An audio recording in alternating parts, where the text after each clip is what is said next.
Morning meditation service. I feel joyous as I celebrate life. The beauty of the world pales in comparison to the beauty within me. I am so deeply and wonderfully blessed to know my oneness with God and with all that is. There is no greater joy. I wake and praise each new day and feel newly alive.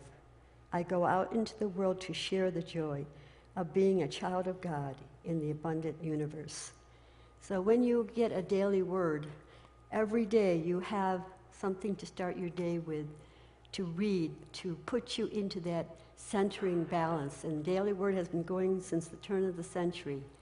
So we'll always have those available in the bookstore. So we're going to do a call and response. And I'm going to lead it, and you're going to respond. Okay, hopefully. Don't be shy.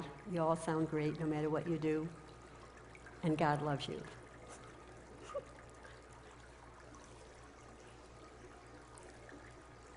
Speak with the mouth of God. Love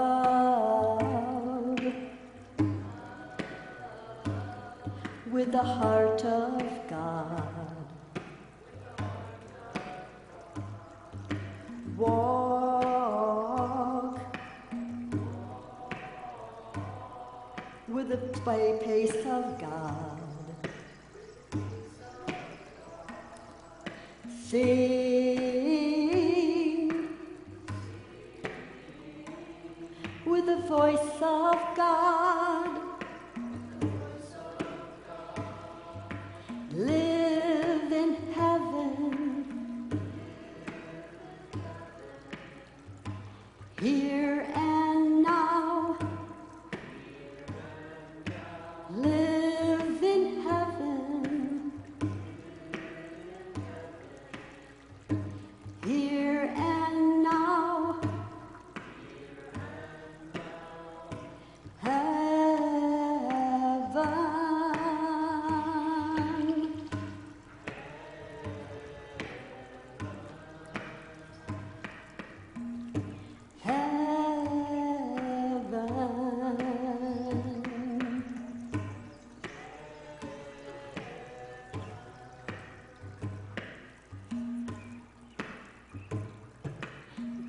Dance with the soul of God. Walk with the grace of God.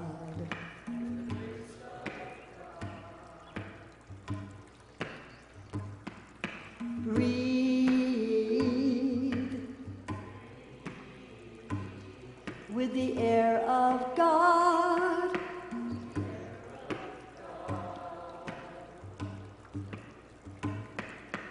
Think with the mind of God. Live in heaven, here and now. Live in heaven, here and now.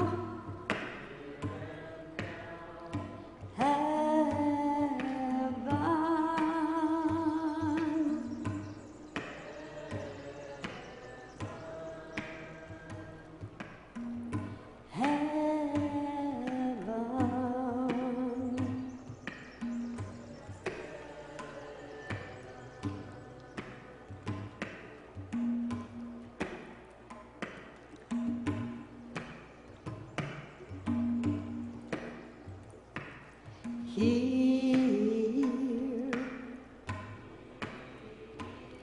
the words of God. Never ever fear. God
with the mouth of God.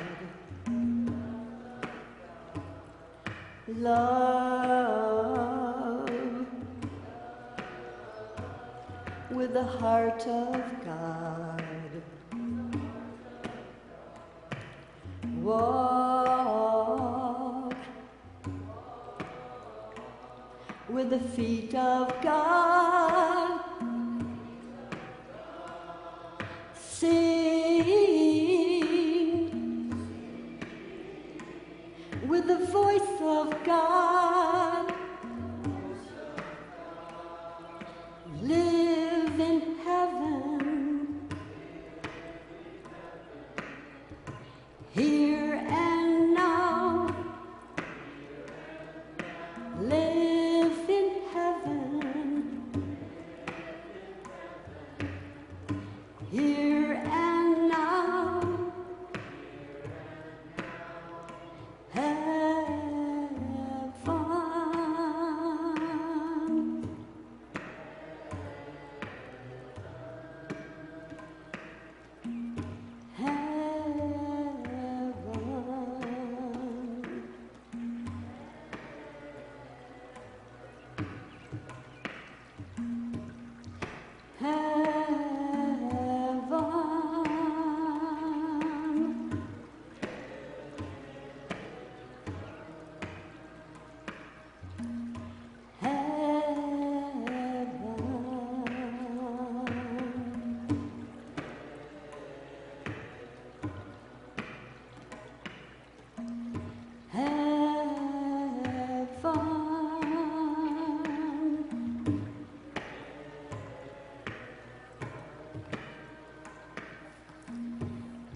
Good morning, everyone.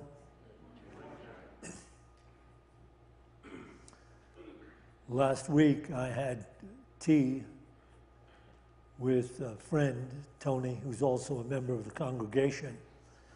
And the conversation got onto the topic of transformation and the human dilemma.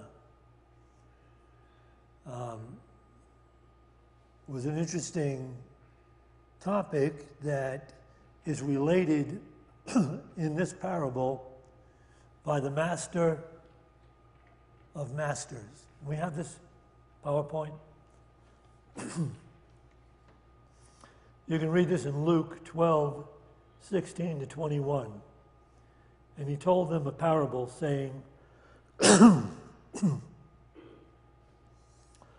the land of a rich man brought forth plentifully. And he thought to himself,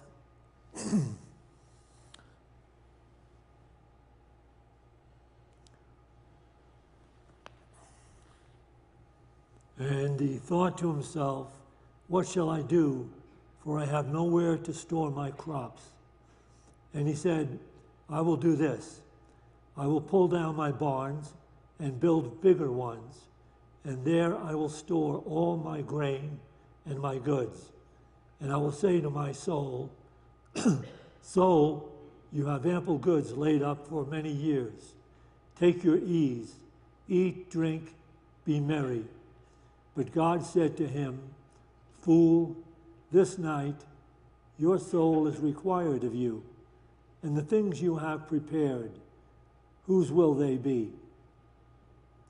So is he who lays up treasure for himself and is not rich toward God.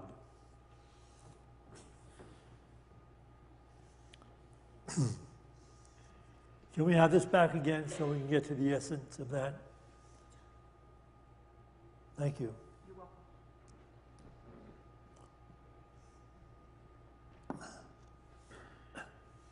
And he told them a parable, saying, the land of a rich man brought forth plentifully.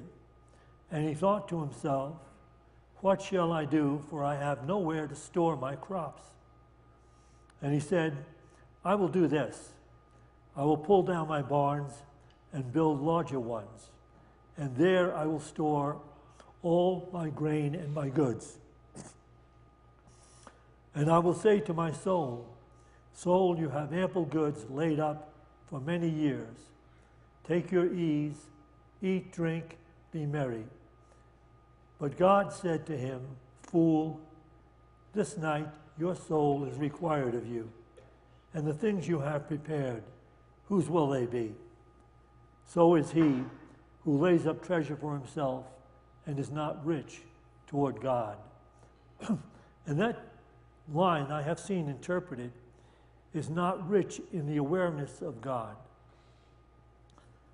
So that might be a better interpretation as it goes.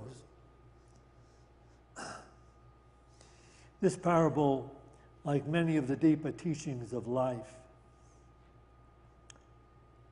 relates to this limited awareness that we exist in, and it hasn't understood the relevance of life or the plan of life itself. And so we continue on building bigger and bigger barns, storing more goods, seeking more things on the material level, without ever nurturing the awareness of God, the Creator, in our own consciousness. So that's a pretty simple way of putting it. But in our conversation, my conversation with Tony, he offered a more modern parable, which I think might say it even a little better. When I left our conversation over tea, I went to my car and I wrote down what he said. I may not have the words exactly right, but this is pretty much the parable that Tony shared. You are at the wheel of a sports car, speeding down the road. Your attention is focused on the many billboards advertising opportunities to improve your life in the world on every side of the car. These billboards exist on both sides of the road as you speed along without a thought as to where the road leads. Well, it leads to a cliff and certain death. That's Tony's point on this parable. We're traveling down this road at high speed, and we're paying attention to these billboards that are offering all kinds of opportunities to us in the world to improve our lot in life. And we have no awareness of where this road leads, though it does lead to certain death at the end of this cliff. So in our opulent Western society, we have all but forgotten that death is a certainty. At least death in the body is a certainty. And it's interesting how many distractions the mind can be involved with without ever having the insight into what might be truly more valuable. And so my conversation with Tony led to this whole idea that first and foremost in our seeking should be the meaning and purpose of life itself. What is the meaning and purpose of life itself? Is the meaning and purpose of life just attempting to establish more and more benefits for the physical, personal self in this world? As it is said sometimes, I've seen this on the back of a huge bus that somebody owned. And it said, "He who has the most toys wins."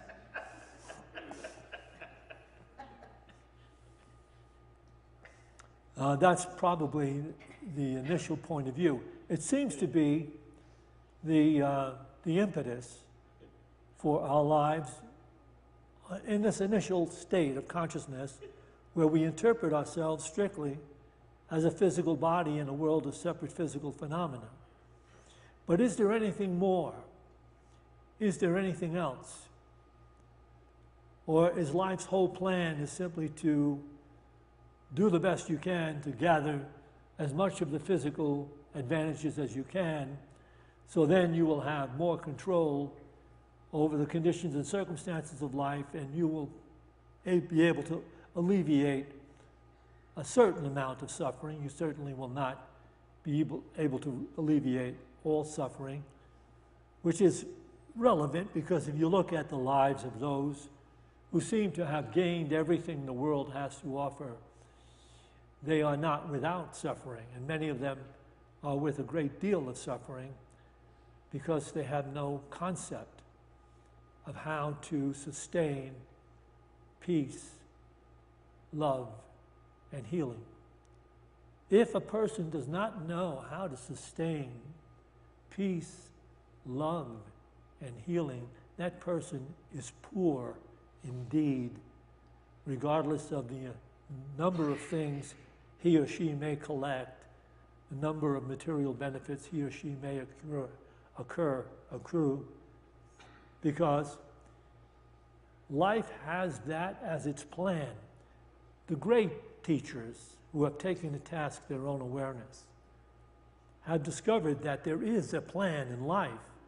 Part of that plan is that from the initial state of consciousness, where we do interpret ourselves as strictly physical, we should arrive at a place where we recognize that it doesn't fulfill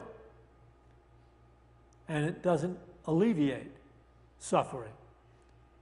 It does alleviate some suffering. It does allow us to, if we gain great material wealth or personal popularity, we may be able to buy our way around some of the difficulties in the world, but not all of them, for sure.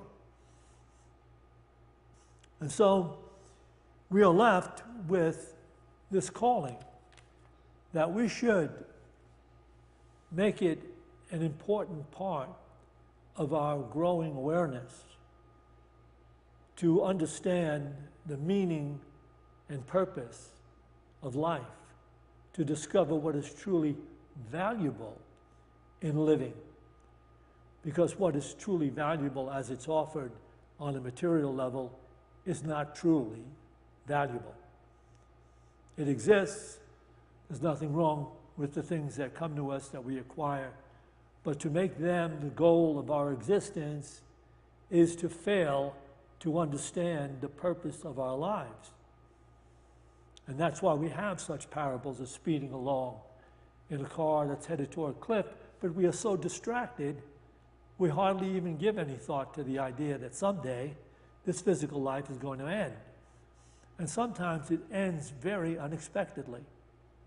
I can tell you, as a minister, I have probably had more experiences with death and dying than most of you. Over the years, I've had plenty of experiences with people in the process of death and dying. And over the years, many of them met death unexpectedly at a time in their life when you were probably way too young to die. But that happens, and I've been at the bedside of people who have had extraordinary terrible things. Accidents take their physical life. And, well, most of you are aware of this as well. You don't have to be in the ministry to be aware of this.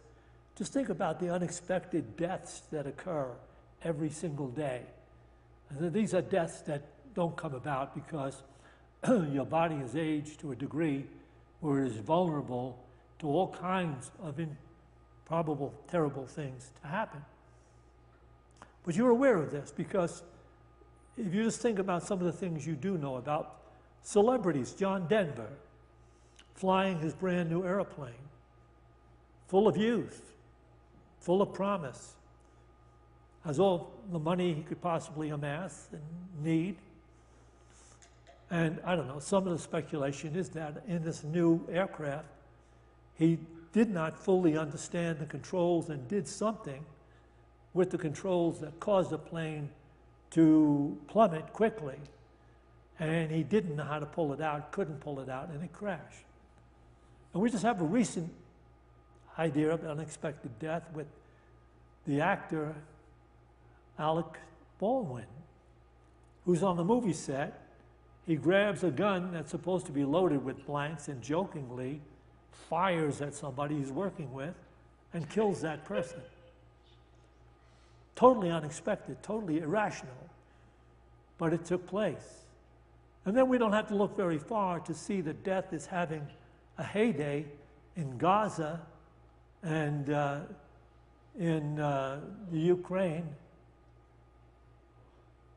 exacerbated by the internal ignorance of men who never came to explore the meaning and true value of life.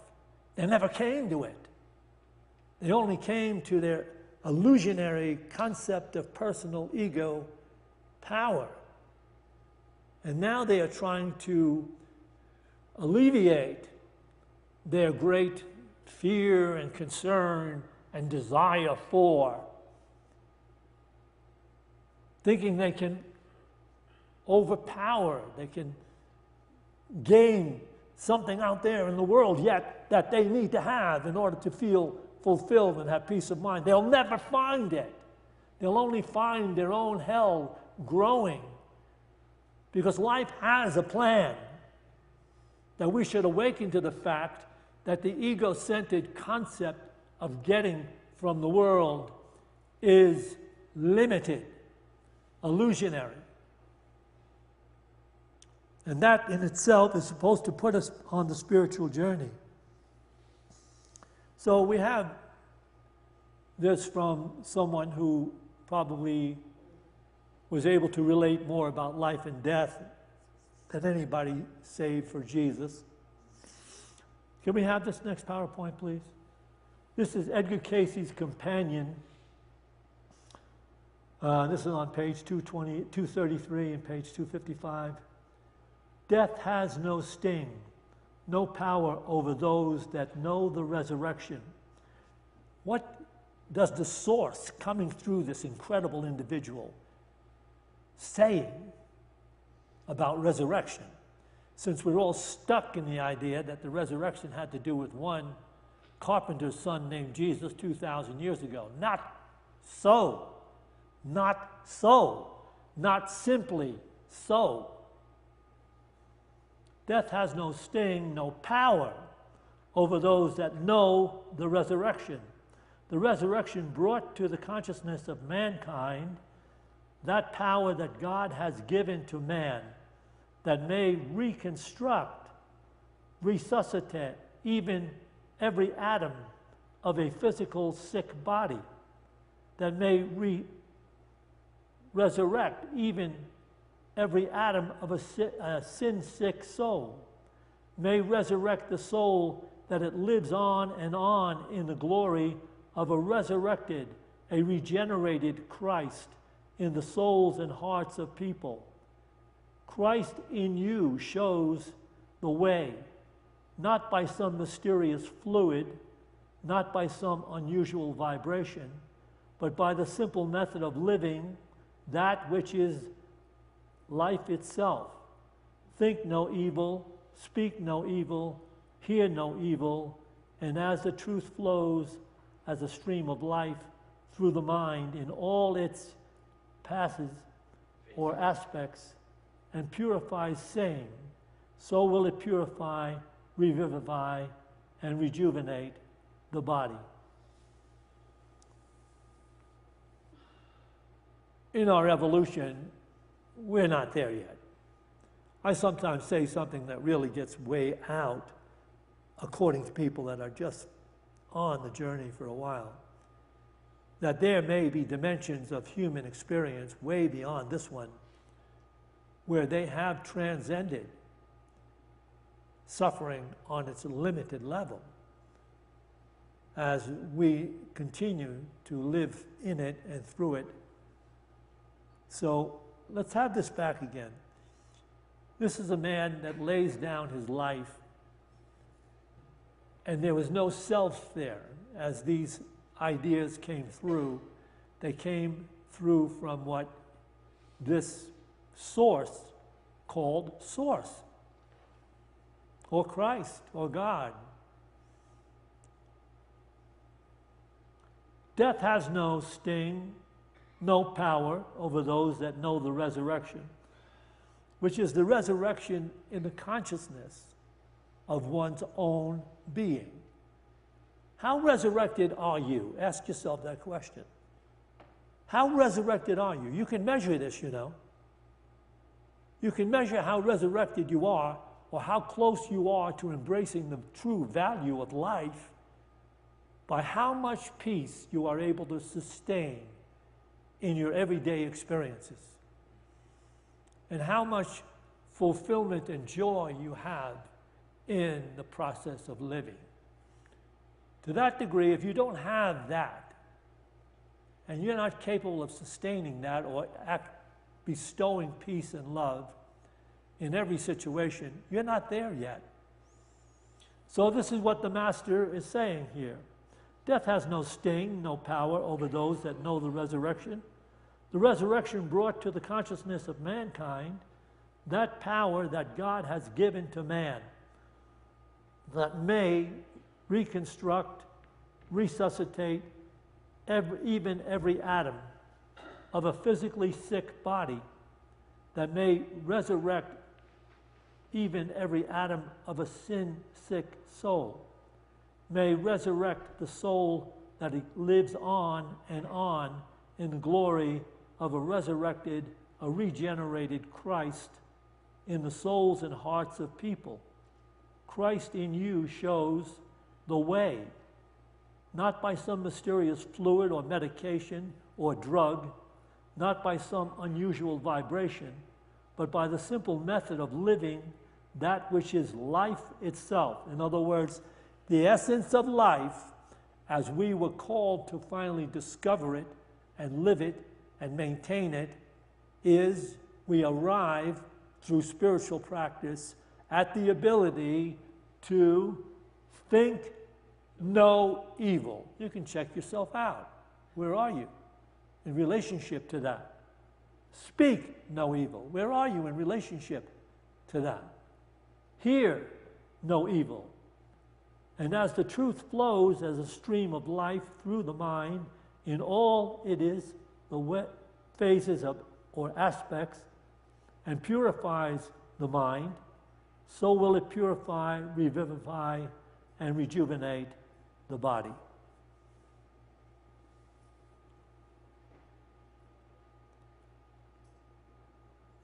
To have entered into this higher level of awareness, even sporadically as we do while we're on the spiritual journey, it's not something we sustain right away or capable of.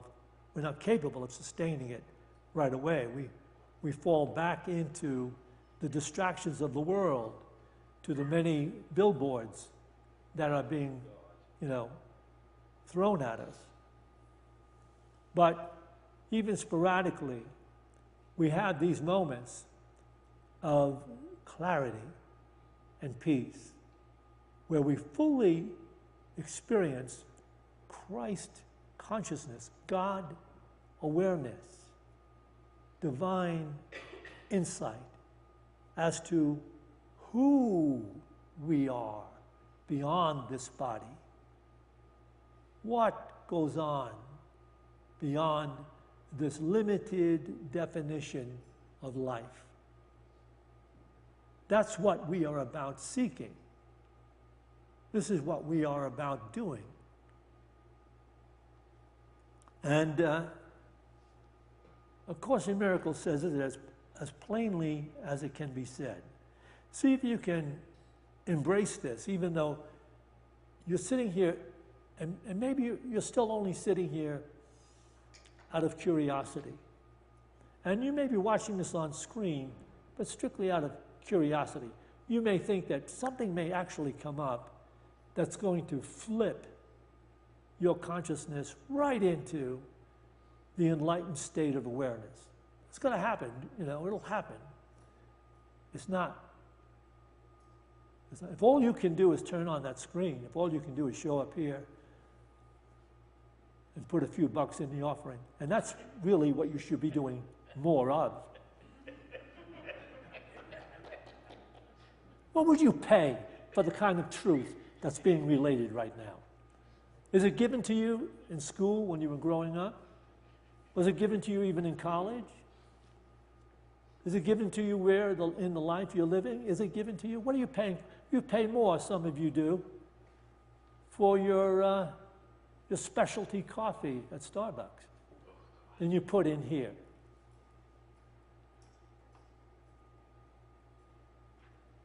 Change that. Become an emissary of fearless giving, and then you'll understand what it means to fearlessly receive. Can we have this next PowerPoint, please? You can read this in the Course in Miracles text, page 187, paragraph 4. At God's altar, Christ waits for the restoration of himself in you. God knows his Son as wholly blameless as himself, and he is approached through the appreciation of his Son. Christ waits for your acceptance of him as your true self and of his wholeness as yours. For Christ is the Son of God who lives in his Creator and shines with his glory. Christ is the extension of the love and the loveliness of God in which you were created. You were created in the image and likeness, in the love and loveliness of God. At the core of your being, there exists what is referred to as the Christ, or the Son of God, or the Buddha nature, or your higher self, or your true self. But there is something there that is truly more valuable than the illusionary, constricted idea and definition of life being strictly a separate physical body in a world of separate physical phenomena. You should run to get this CD. You should put it on every day before your meditation, because it leads to life truly worth living. For Christ is the Son of God who lives in his Creator and shines with his glory. Christ is the extension of the love and loveliness of God, as perfect as his Creator and at peace with him. That's the key word. In fact, much of your spiritual practice will lead to that. Will lead you to the place where you will become so keenly interested in rising to this higher level of awareness that you will be able to detect when you are not at peace. You'll be able to detect when you are entertaining loveless thoughts, loveless acts, thinking about loveless considerations that took place from other people, circumstances. You'll be able to detect that, and you'll pause. And you'll say, no, I don't need to do this. I only need to forgive and bestow peace.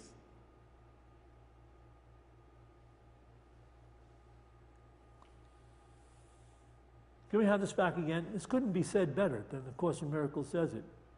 At God's altar, Christ waits for the restoration of himself in you, or the nature of Christ in you, which is the nature you receive upon creation. At the core of your being is this consciousness, this nature. God knows his Son as wholly blameless as himself. And he is approached through the appreciation of this blamelessness. How much do you appreciate blamelessness? You may look at it still from your limited point of view at the world, and the blame arises within you. They should know better. They should never do that. Why can they continue to do these terrible things? Why this, why that, why this? Only you can enter the higher dimension. You can blame from now till the end of that day in which you drop the body. But you cannot find enlightenment that way. You must become the emissary of light.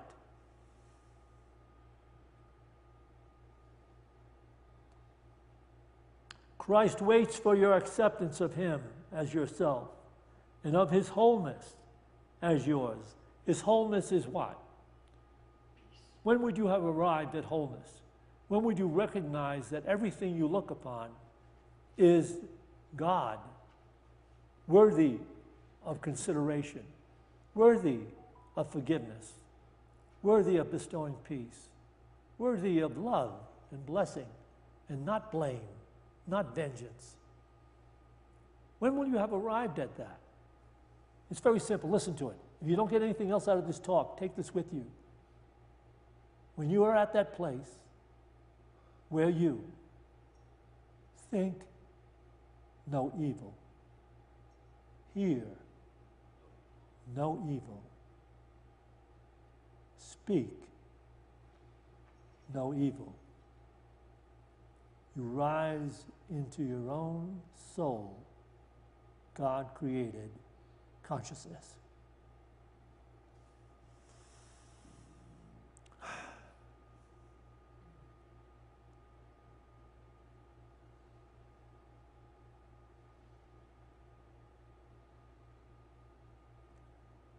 Finally, the Master Eckhart Tolle will say something, relate something, that at least may have caused you, if you're not there yourself, may have caused you to consider this whole idea of transcending the fear of death and then living without the fear of death, living in the joy and peace of eternal life that goes on. Maybe this has caused you to consider the idea that death can be transcended. Can we have this next PowerPoint, please? This is from Stillness Speaks, Tolle, on page 104. At the hour of your death, the story of your life may indeed appear to you like a dream that is coming to an end. Yet even in a dream, there must be an essence that is real. There must be a consciousness in which the dream happens. In other words, who or what is conscious of the dream?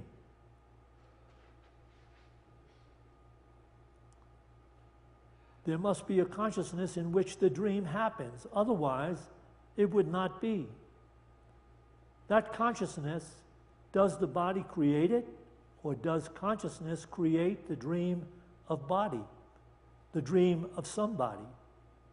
Why have most of those who went through a near-death experience lost their fear of death? Reflect upon this. Can we have this back again, please? At the hour of your death, the story of your life may indeed appear to you like a dream that is coming to an end. Yet even in a dream, there must be an essence that is real. there must be a consciousness in which the dream happens.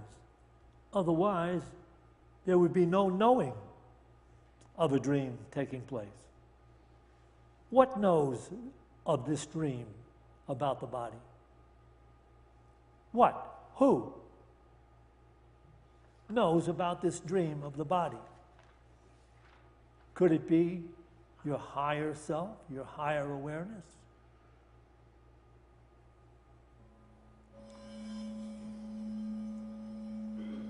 There must be a consciousness in which the dream happens, otherwise it would not be. That consciousness, does the body create it? Or does consciousness, your true self, create the dream of the body, the dream of somebody? Why have most of those who went through a near-death experience lost their fear of death? Reflect upon this. So we'll conclude it there.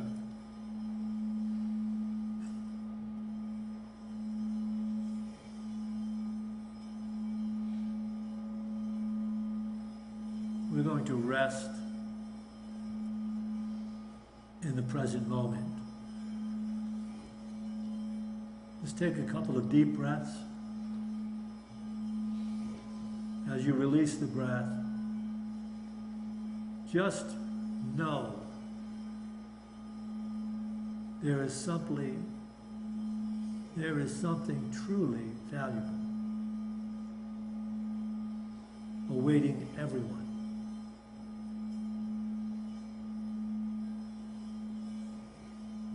And it is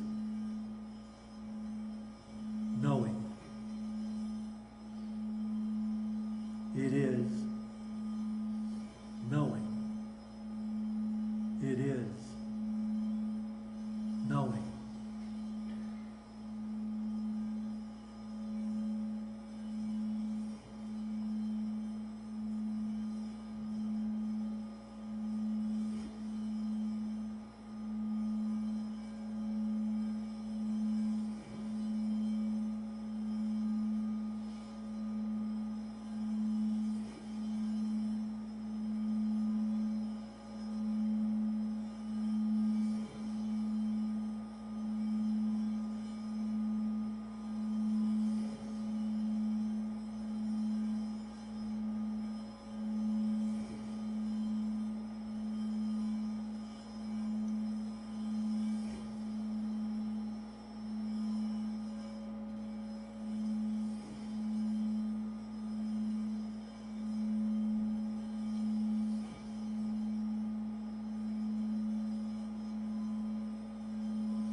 Just bring this ideal to mind, gently allowing your awareness to embrace it. Everything I look upon, everything I see is only God waiting for me.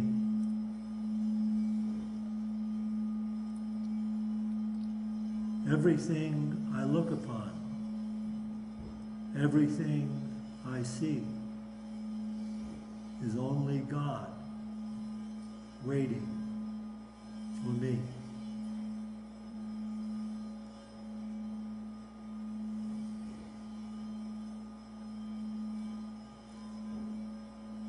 Everything I look upon,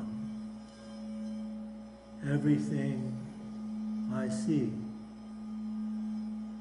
is only God waiting for me.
As we go forth from this meditation to those places we occupy in time and space, let us go forth with a greater determination to pursue what is truly valuable. For this opportunity in every moment, we give thanks for the opportunity. And to this we say, Amen.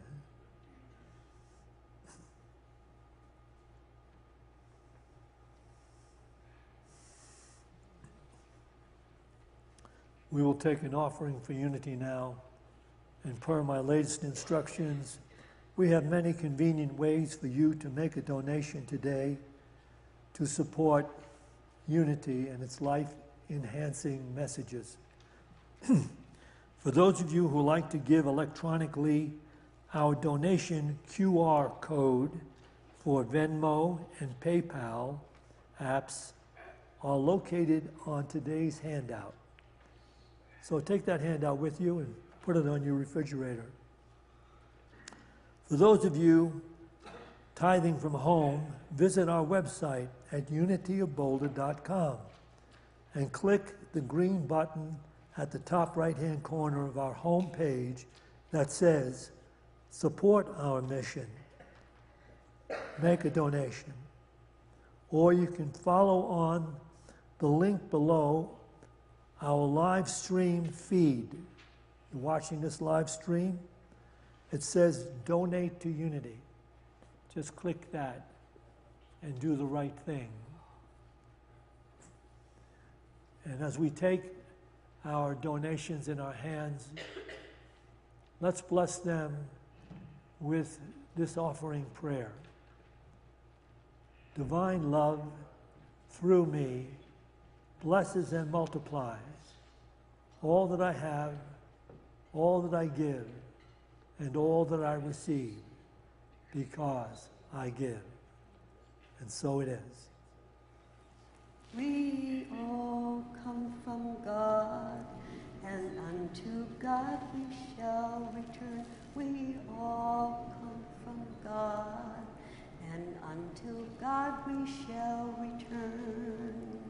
Like a stream flowing back to the ocean, like a ray of light returning to the sun.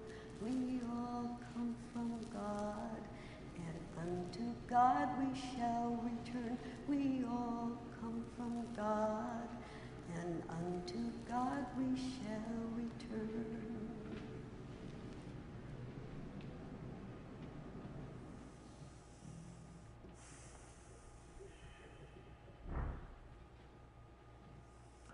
Join me now, please.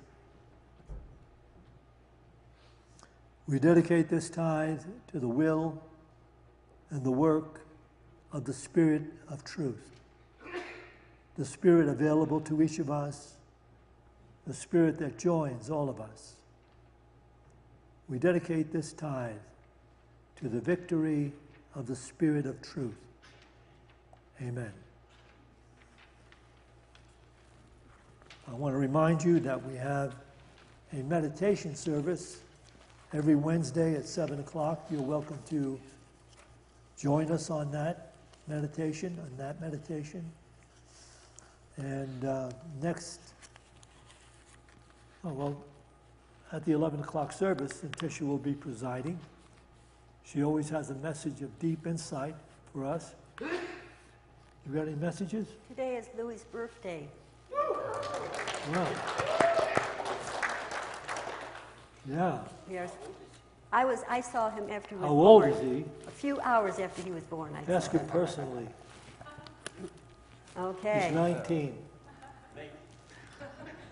We all come from God, and unto God we shall return. We all come from God, and unto God we shall return. Like stream flowing back to the ocean, like a ray of light returning to the